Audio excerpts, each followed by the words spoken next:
اعوذ باللہ من الشیطان الرجیم بسم اللہ الرحمن الرحیم۔ تو آخر ان کا نتیجہ کیا ہے؟ گندمت گندم برویت، جو سے جو، گندم سے گندم اگنی چاہیے، جو سے جو، لیکن ہم دنیا میں تو دیکھتے ہیں کہ نیکی کا نتیجہ لازماً اچھا نہیں نکلتا اور بدی کا نتیجہ لازماً برا نہیں نکلتا۔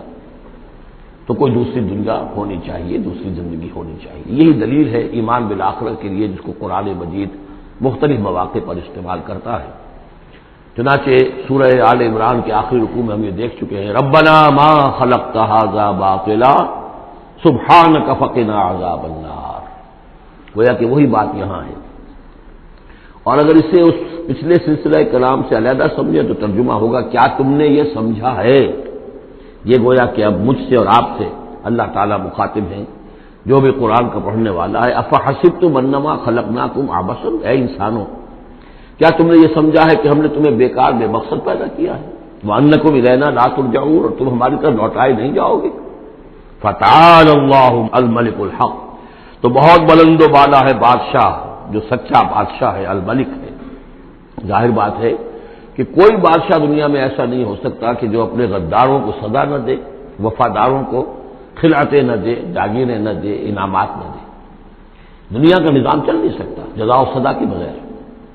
تو وہ الملک القدوس الملک الحق کیسے ممکن ہے کہ وہ اپنے جانثاروں، وفاداروں، تابع داروں، ان کو کوئی اجر و ثواب نہ دے، ان کی کوئی قدر افزائی نہ کرے، ان کی جو جانثاریاں ہیں ان کا انہیں کوئی صلہ نہ دے، اور جو ان کے غدار تھے، اس کے باغی تھے، انہیں کوئی سزا نہ دے؟ کیسے ممکن ہے؟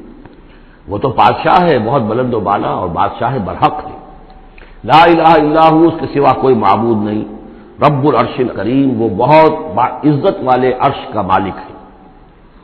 ومن يدع مع اللہ الہا آخر، اور جو کوئی بھی پکارے گا اللہ کے ساتھ کسی اور الہ کو، یعنی اللہ کے ساتھ پکارنا ہے، اللہ کو بھی پکار رہا ہے، کسی اور کو بھی پکار رہا ہے، لا برہان لہ بہ، اس کے لیے اس کے حق میں، اس کے تائید میں کوئی برہان، کوئی دلیل موجود نہیں ہے۔ فإنما حسابہ عند ربہ، تو اس کا حساب جو ہے اس کے رب کے پاس ہے، اللہ تعالیٰ اس سے حساب لے لے گا۔ انہ لا یفلح الکافرون، اس میں کوئی شک نہیں ہے کہ ایسے کافر فلاح نہیں پائیں گے۔